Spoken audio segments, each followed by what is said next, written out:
Jammu news mission देख रहे हैं आप और मैं हूं आपके साथ श्रेया गुप्ता। 2 दिन पहले हुआ ये क्लाउड बर्स्ट कहीं ना कहीं एक ऐसा डिजास्टर था जहां पर कई आशियाने डूबते हुए नजर आए। कहीं ऐसा रोजगार जिनका हम कल्पना भी नहीं कर सकते कि इस तरीके से बर्बाद होता हुआ नजर आएगा। ये एक ऐसा डिजास्टर था जो एक बुरे सपने की तरह था। और इस समय हमारे साथ रामबन विधायक जो है वो मौजूद है। अर्जुन सिंह राजू इस समय हमारे साथ है। बातचीत इनसे करते हैं क्योंकि आज एलओपी सुनील शर्मा से भी हमने बात की। उनका ये कहना था कि जल्द से जल्द मुआवजा उन लोगों को दिया जाएगा जिनके घर बार जो है वो इस समय नहीं रहे हैं। उन लोगों को भी दिया जाएगा जिनकी दुकानें जो हैं अब इस हम कह सकते हैं रामबन इलाके में जो है वो नहीं रही। सर, काफी आश्वासन जो है वो दिए जा रहे हैं, लेकिन विश्वास किस तरीके से दिलाया जाए लोगों को कि ये सच में उन्हें इस तरीके का कोई मुआवजा जो है वो दिया जाएगा, उनका जो सब कुछ तबाह हुआ है वो दोबारा से उन्हें मिल पाएगा? देखिए, विश्वास दिलाने के लिए तो बोलते हैं आपको इसी चीज़ से दिलाएं कि जैसे ही आपदा हुई तो चीफ मिनिस्टर साहब ने अपने सीनियर मोस्ट कैबिनेट के मंत्री को, डिप्टी सीएम साहब को रामबन फौरी उन्होंने रवाना किया। सिर्फ इसलिए रवाना किया क्योंकि उनके आने से कोई ये विपदा खत्म नहीं हो जानी थी। इसलिए देखने की भैया कि वहाँ आप मौके पर जाके हालात का जायज़ा लीजिए, फर्स्ट हैंड नॉलेज लीजिए, कितना इफेक्ट हुआ है, कितना डैमेज हुआ है। वो एक सरकार ये दिखाती है कि हम कितने संजीदा हैं।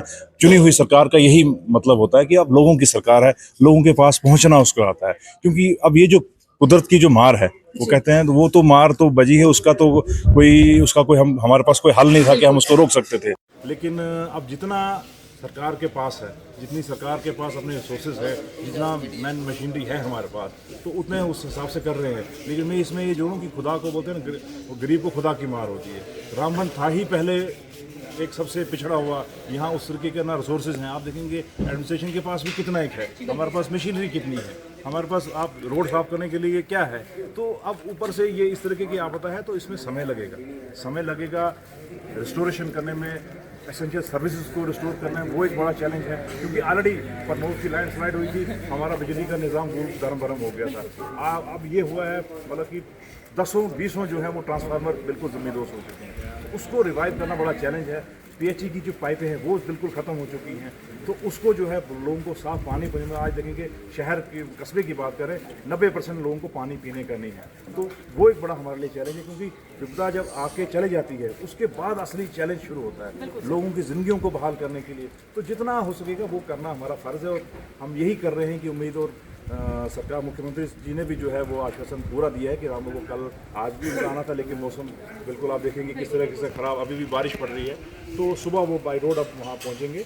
तो वो भी अपनी तरफ से जायज़ा लेंगे, रिव्यू करेंगे सिचुएशन का, और इसको जो है नेशनल डिज़ास्टर, राष्ट्रीय आपदा घोषित किया जाए। ये हमारी मांग है सरकार से और केंद्र सरकार से, ताकि जो है इसके लिए एक स्पेशल पैकेज हो ज़िंदगी को बहाल करने के लिए। सर, आखिरी सवाल मेरा रहेगा, कई इलाके अभी ऐसे भी हैं जहाँ पर जो ज़मीन है वो बिल्कुल ही धंसी हुई है, यानी कि वहाँ पे शायद घर होंगे, चाहे होटल्स होंगे, उनकी ये मांग को रिहैबिलिटेट किया जाए, तो क्या इस मांग को रखा जाएगा, पूरा किया जाएगा? जी बिल्कुल। देखिए, मतलब मैंने कहा ना, वो रिलीफ और रिहैबिलिटेशन में यही चीज़ें आती हैं कि कोई किसी, अभी मेरे साथी ने कहा कि जनाब लोगों ने कहा जी हमें अभी मिला नहीं कुछ। मैंने कहा मिलने का देखिए एक ज़ाब्ता, इसलिए तो एक पूरा कंप्रेहेंसिव पैकेज तैयार किया जाएगा ना, एक असेसमेंट तैयार किया जाएगा कि किसकी ज़मीन चली गई है तो उसको कोई ज़मीन देनी है। अगर जिसका मकान था वो सारा ही चला गया तो उस जगह पर वो बन नहीं सकता है, तो क्या उसको सरकारी कोई ज़मीन आवंटन की जाए। किसी का जो दुकान चली गई है तो उसको कोई आर्थिक सहायता हो। तो रिहैबिलिटेशन के, रिलीफ के अलग अलग मोड होते हैं, हर एक को एक जैसा से नहीं देखा जाता है। अगर धर्मकुंड में पूरा गांव ख़त्म हो गया है तो उनको कहीं नई जगह पर बसाना है, क्योंकि वो रहने लायक तो नहीं रहा होगा। तो ये मैंने कहा कि इसमें समय लगेगा। अब थोड़ा सा है, ये है कि अब हमारा यही है कि थोड़ा अभी फ़िलहाल इस रेस्क्यू किया जाए, उसके बाद जो देखते हैं कैसे काम करेगा। Thank you.